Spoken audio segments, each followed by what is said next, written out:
final rose. Last night, America was shocked by Reed's unexpected return and by his proposal of marriage to Jillian. But unfortunately for Reed, Jillian had fallen in love with somebody else. And I know Reed has a lot that he wants to talk about tonight, so let's bring him out. Let's welcome Reed.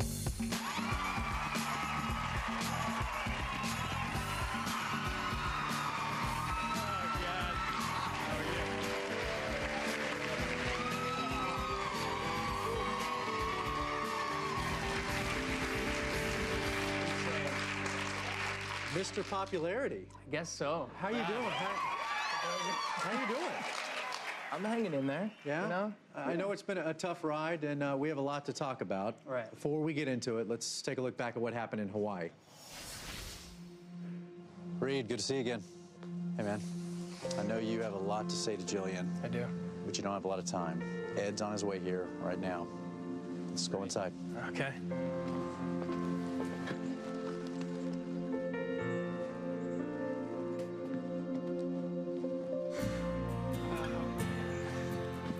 This is insane. But I had to come back. And I had to pull like a million strings to do it. Because I was an idiot. And I came back to tell you that I love you.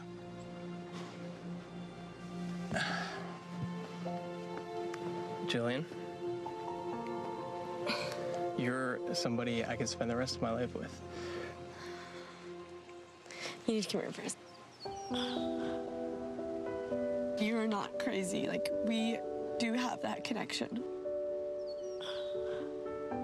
But I really, truly have fallen in love with somebody since.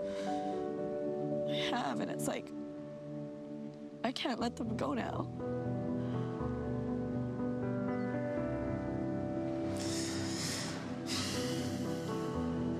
I don't know what to say.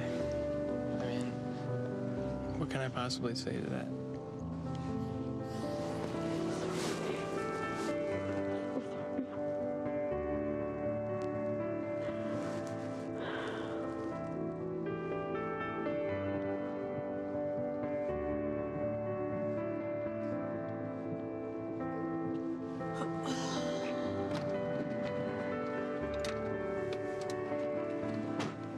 I thought Jillian was somebody who I had such a deep connection with, where it would just work no matter what.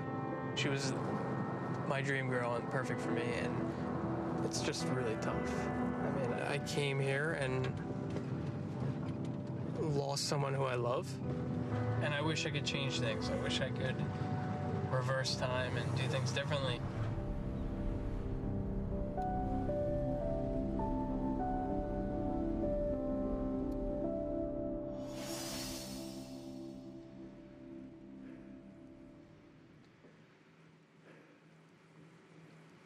What emotions go through you when you're watching that again? The same emotions that were happening then. Which one, what? Well, you're getting denied twice. You're losing someone that you thought loved you and that you loved, and It's something I interesting. never went through before. I can still see the emotion in your eyes right now. Right. I mean, you still feel it now. Yeah. There was a point where, she was pulling, trying to get this emotion from you, and that we see now and that Right. we, saw there in Hawaii. Do you wish you had come with that earlier? God.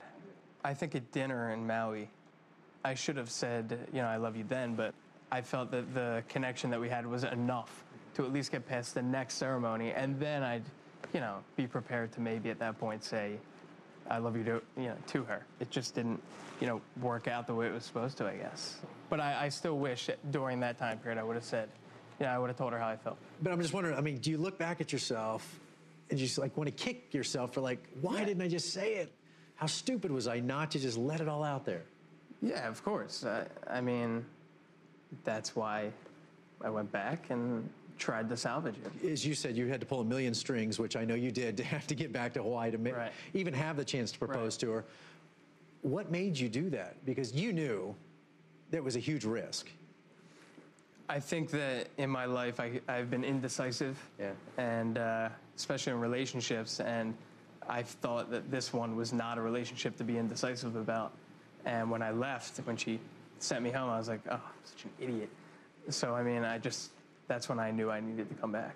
So I had to make a lot of phone calls. I had to call the producers, and finally they were like, all right, I'm not sure at first if they knew I was like really serious. Yeah. But then after, maybe 10 phone calls, they knew I was serious and I wanted to come back. So you walked in that day, Right. fully expecting her to fall into your arms and walk away engaged. Yeah, I mean, I wouldn't have come back, pulled the strings and flown back and bought a ring, and it wasn't the greatest ring in the world, but I mean, I had to do it quickly, and I didn't think I had too much competition. So when that happened, when I came back and told her how I felt, I thought there was no, she was going to say yes. But deep down, you had to know what was going on that day, what you were walking into. There were 2 other guys. Right. But in my head, I thought, okay, she's just waiting for me to tell her I love her if I come back and tell her that. Because, Slam dunk. Jillian had no clue that you were coming. Yeah. No clue. And so her first reaction, I didn't even know. I was like, is she going to be pissed? Is she going to be happy? And then when I saw her just melt like that, there was obviously something. Yeah, and that's when I thought it was a slam dunk. When I came back and, she put her hand over her heart, and I was like, oh, I got this. When did you know that day in Hawaii that she wasn't going to accept your proposal? It's a good question. I mean, I really thought she was going to accept it. A couple of times in Hawaii, you mentioned, if I could just turn back time, if I could just, reverse it all. Right. And fix things. Do you still feel that way? Yeah. I mean, I'm still upset about the whole thing, how it went down. But I think that everything's meant to happen the way it's supposed to happen. And by thinking that way, it makes me feel better. And But yeah, there's some days I wake up and I'm like, oh, I'm such an idiot. But she liked the other guy better. Do you still feel like a little piece of you is missing? The love of your life is missing? Yes. You loved her that much? Of course. Obviously, you haven't had a chance to see or speak to Jillian. Right. You excited to see her? What are your thoughts? Scared, excited. Yeah? But ready? Ready. All right. Well, that's what we're going to do. When we return, Reed and Jillian back together for the first time. That's up next on The Bachelorette after the final rose.